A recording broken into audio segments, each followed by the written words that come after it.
Banking एक्झामची तयारी करताना सर्वाधिक अडचण देणारे विषय म्हणजे मेन्स. आता मेन्सची तयारी करत असताना सर्वाधिक अडचण मुलांना कुठे येते की मेन्सचे क्वेश्चन सुटत नाही. मग क्वेश्चन का सुटत नाहीत? कारण बेसिक कन्सेप्ट क्लिअर नाहीत. बेसिक कन्सेप्ट क्लिअर करून घेणारा, प्रत्येक विषय शिकवणारा, प्रत्येक विषयाचं डीपमध्ये नॉलेज मिळवून देणारा एकमेव क्लास म्हणजे सारथी एज्युकेशन. भारतामध्ये तुम्ही वरती टायटल बघत असताल, भारतामध्ये एकमेव, भारतातील एकमेव ही टॉपर्स बॅच आपण स्पेशली टार्गेट करतोय जुने विद्यार्थ्यांना. कारण मागच्या वर्षभराचं जर ॲनालिसिस तुम्ही बघितलं तर त्या एक्झाम्समधून तुमच्या लक्षात येईल की फक्त आणि फक्त एका सब्जेक्टला, 2 सब्जेक्टला, 3 सब्जेक्टला टार्गेट करून किंवा चांगलं करून चालत नाही. जर तुम्हाला फायनल सिलेक्शन पाहिजे असेल तर तुम्हाला तयारी करावी लागेल प्रत्येक विषयाची.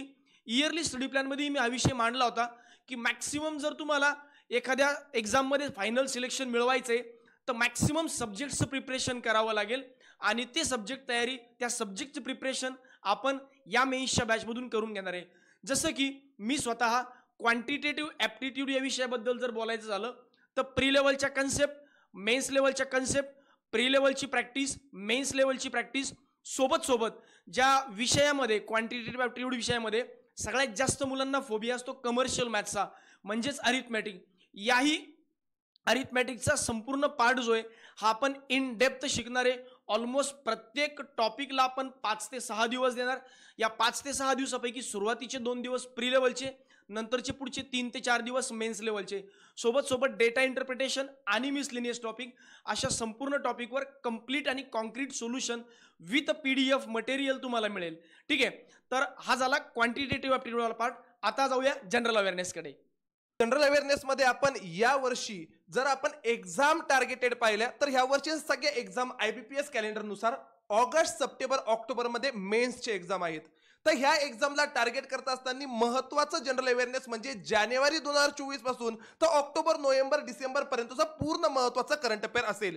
तर या बॅच मध्ये आपण पूर्ण करंट अफेअर्स म्हणजे जानेवारी पासूनच्या नॅशनल न्यूज असतील, इंटरनॅशनल न्यूज असेल, स्पोर्ट्स असेल, अपॉइंटमेंट्स असेल, ऑबिचरी असेल, महत्वाचा पार्ट म्हणजे government scheme, reserve bank of इंडियाचे सर्क्युलेशन्स किंवा गाईडलाईन्स आणि ॲज पर न्यूजपेपर रिपोर्ट, हे वाले जे सगळे मुद्दे आपण एक्झाम मध्ये पाहतोय तर सगळ्या मुद्द्यांवर डिटेलमध्ये अनालिसिस आपण ह्या लेक्चर्स मध्ये किंवा या बॅच मध्ये करून घेणार आहोत. सगळ्यात महत्वाचा मुद्दा म्हणजे सगळीकडे जनरल अवेअरनेस फक्त आणि फक्त कुठेतरी वाचून घ्या असं सांगितलं जातं. आपल्याकडे तेवढंच नाही तर जनरल अवेअरनेस मध्ये मार्क कसे पाडायचे आणि फायनल सिलेक्शन पर्यंत कसं पोहोचायचं इथपर्यंतची पूर्ण तयारी या लेक्चर सिरीज मध्ये करून घेतली जाईल. म्हणून 1 फेब्रुवारी पासून अतिशय महत्वाचा मुद्दा किंवा महत्वाची बॅच ही या स्वरूपामध्ये चालू होईल.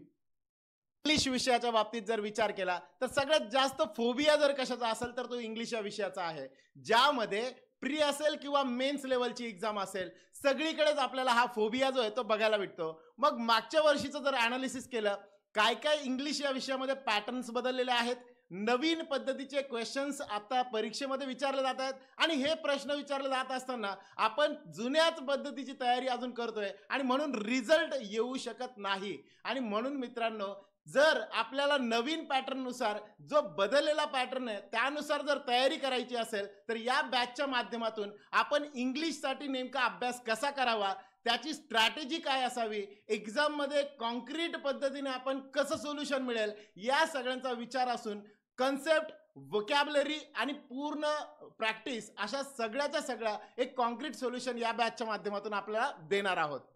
मेन्सची तयारी करत असताना रिझनिंग सब्जेक्ट बऱ्याच विद्यार्थ्यांचं असं म्हणणं येतं की सर प्री मध्ये आम्ही खूप चांगल्या पद्धतीने स्कोर करतो पण मेन्स मध्ये ज्यावेळेस जातो रिझनिंग मध्ये खूप अडचणी येतात. ॲव्हरेज अटेम्प्ट हा 8 क्वेश्चन, 10 क्वेश्चन, 15 क्वेश्चन इथपर्यंतच पोहोचतो. आम्हाला जसे प्री मध्ये ज्या पद्धतीचे मार्क मिळत आहेत त्याच पद्धतीचे मार्क्स जर मेन्स मध्ये मिळवायचे असेल तर काय करावं लागेल, हे ह्या बॅच मध्ये आपण त्या पद्धतीचं सोल्युशन देण्याचा प्रयत्न करणार आहोत. जसे की सिटिंग पझल आहेत ज्याच्यामध्ये आम्हाला चांगलं स्कोर करायचं आहे. बरं सिटिंग आणि पझल खूप डिफिकल्ट लेवलचे आले तर इतर टॉपिक कोणते की ज्याच्यातनं आम्ही चांगल्या पद्धतीचा स्कोर करू शकतो. इनपुट आउटपुट नवीन पॅटर्नचं आलं तर काय करावं, सिलॉग नवीन पॅटर्नचं आलं तर काय करावं, सिटिंग पझल मधला कोणता पार्ट असा असतो की ज्याच्यावर चांगल्या पद्धतीनं फोकस करून स्कोर मिळवला जाऊ शकतो. Each and every topic critical reasoning असेल की बरेच जण क्रिटिकल रिझनिंगला स्किप करतात डायरेक्ट. डेटा सफिशियन्सी नावाचा टॉपिक जे की प्रत्येक मेन्सच्या एक्झाम मध्ये हा टॉपिक 5 मार्काला कंपल्सरी येतो पण त्या टॉपिकलाही बरेच जण दुर्लक्ष करतात. तर असं ओव्हरऑल आपण चांगल्या पद्धतीचा स्कोर मिळवण्यासाठी रिझनिंगच्या कोणत्या कोणत्या टॉपिकवर फोकस करावा, कोणत्या टॉपिकची, कोणत्या टॉपिक मधल्या कोणत्या टाईपची जास्तीत जास्त प्रॅक्टिस करावी, हे आपण ह्या बॅच मधनं करणार आहोत. आणि जास्तीत जास्त फोकस हा या बॅच मध्ये प्रॅक्टिसवर असणार आहे. कारण रिझनिंग मध्ये मी असं म्हणेल, practice is directly proportional to score. जेवढी जास्त प्रॅक्टिस तेवढा जास्त स्कोर. आपकी बार बँकिंग पार.